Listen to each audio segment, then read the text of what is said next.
We constantly guess what the future will look like, but we rarely ask how it will be funded. Let's run the numbers. Suppose highly capable AI tutors are deployed globally at zero cost. Under this assumption, every student could access personalized instruction instantly. The cost of generating and delivering educational content would decline to zero, yet the overall price of education might not fall. We commonly expect that such technological abundance would instantly democratize learning, reducing tuition fees to nothing. If learning tools become free, then the final service should tend to become extremely cheap. Yet, a deeper economic inquiry reveals a paradox. Free digital instruction may fail to deflate the overall price of schooling because the primary driver of cost is not mere information delivery. In this scenario, cheap software cannot bypass the physical bottleneck of human oversight. The remaining cost reflects the priced value of personal attention, trust, and necessary credentialing. Scarcity sets the price. The fundamental mystery is why making the tools of learning nearly free does not automatically lower the total cost of schooling.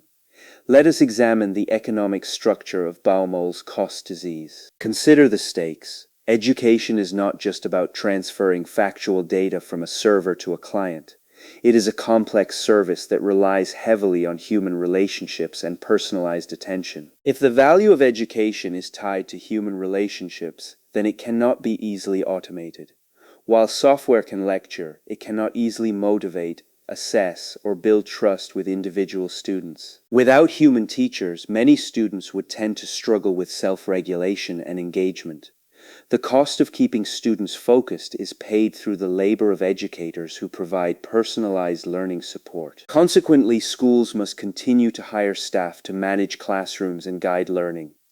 The savings from various digital tools would be offset by the persistent expense of employing these human coordinators. This creates an economic bottleneck, because schools still require intense human labor to deliver their core value. The price of education resists the deflationary pressure that normally shapes other automated industries. Interestingly, we see this pattern repeat across multiple service sectors.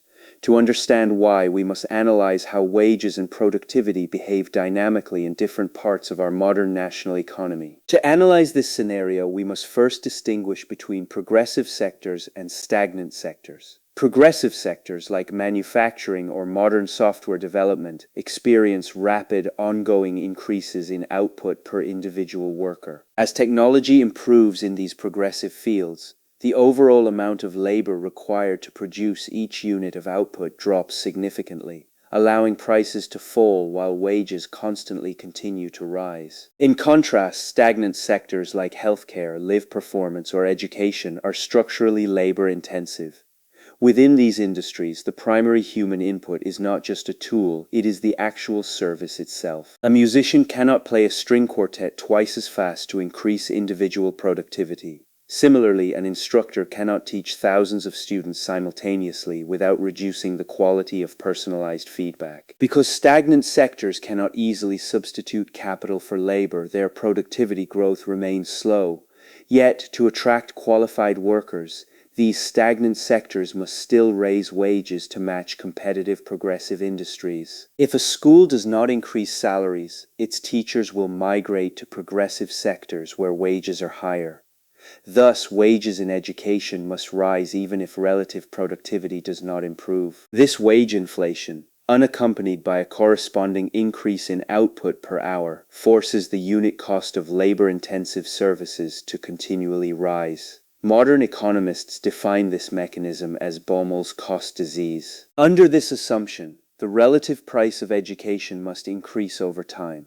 As goods become cheaper, services that require human attention become more expensive relative to the rest of the economy. Now let's insert cheap AI tutors into this framework. If software automates the delivery of lectures, we might assume the educational sector has finally transitioned into a progressive, scalable economic industry. However, this assumes the bottleneck was content delivery. In reality, the most expensive part of education is the persistent human labor required to verify student learning and maintain institutional academic trust. Even with highly advanced software, students still require individual motivation, structure, and accountability.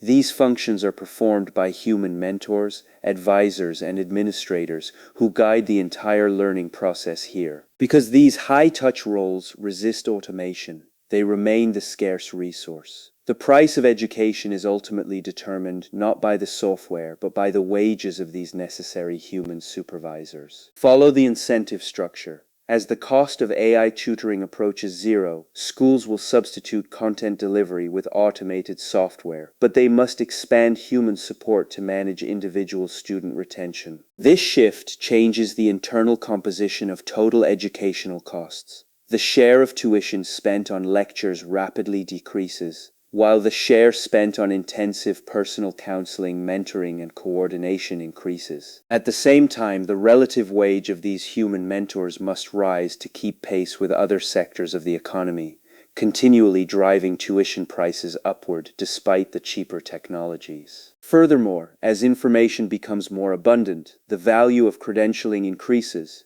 Employers need a reliable way to distinguish between individuals who have truly mastered specific skills and those who did not. To maintain this trust, educational credentialing bodies must invest in secure assessment, continuous proctoring, and formal certification. This verification process is highly labor-intensive, requiring significant human oversight to prevent widespread fraud. If student assessments are fully digitally automated, the credential risks losing its signaling value in the labor market. Employers would tend to discount degrees that lack rigorous human oversight and validation. Consequently, the demand for human-verified testing and oversight would always remain high. The cost of this credentialing infrastructure would absorb a large portion of the savings generated by automated AI tutoring. This creates a redistribution of cost rather than a simple reduction.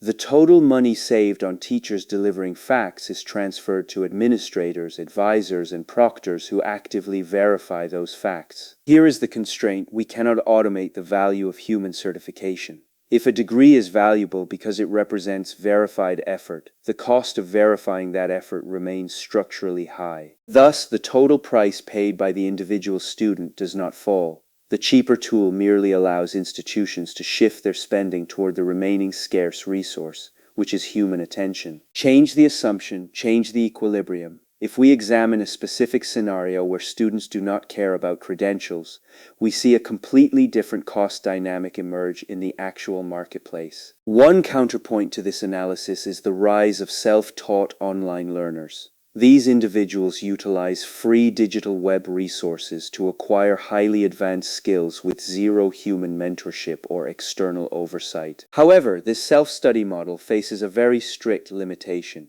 It tends to work only for highly motivated students who do not require any external accountability to successfully complete their individual coursework. For the vast majority of learners, the lack of human structure leads to extremely low completion rates.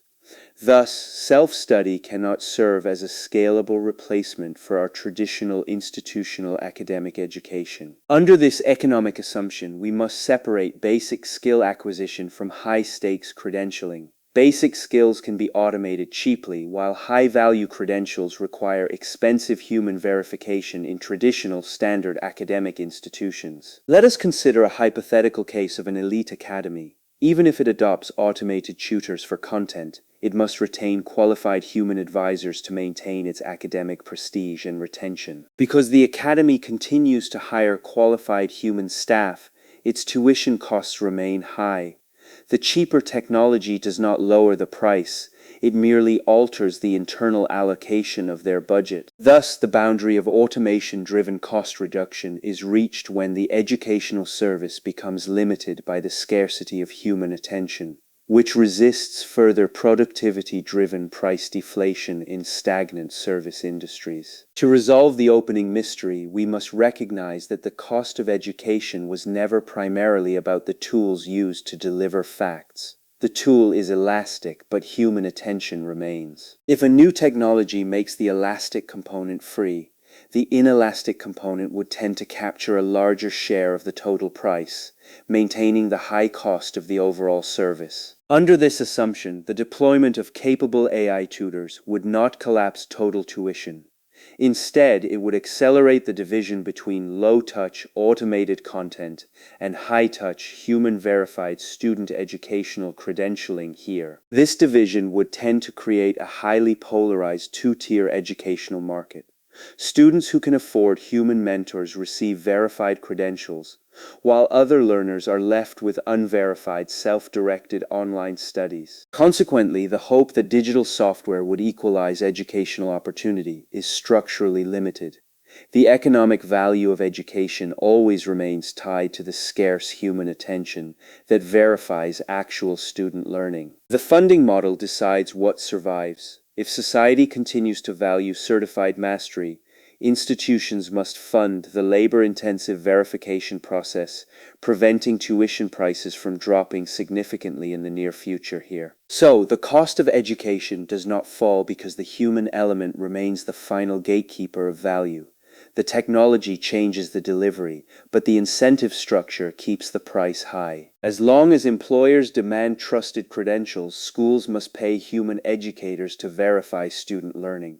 This makes education a classic example of a sector that always resists technological price deflation. Making the tutor free does not make the school cheap.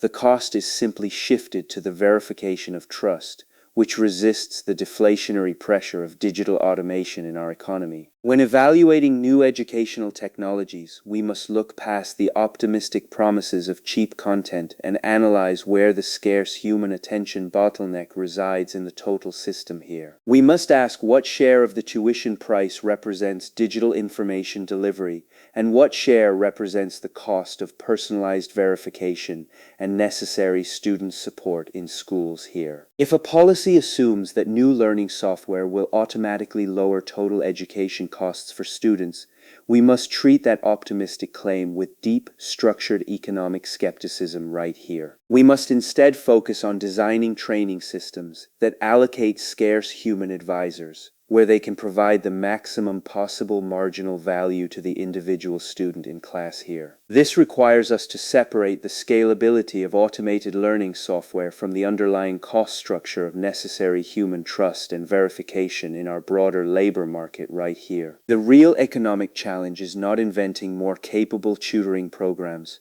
but organizing the institutions that actively verify that learning has actually taken place in our schools right here. By always focusing on underlying economic incentives, we can identify which future education models are financially sustainable and which will fail under the pressure of rising labor costs here. The price of future digital learning will be decided by our collective willingness to fund the human attention that makes this education structurally valuable in the first place here. We must analyze who controls the modern credentialing network to understand where educational power and resource allocation will ultimately reside here. The future is just incentives at scale. See you tomorrow.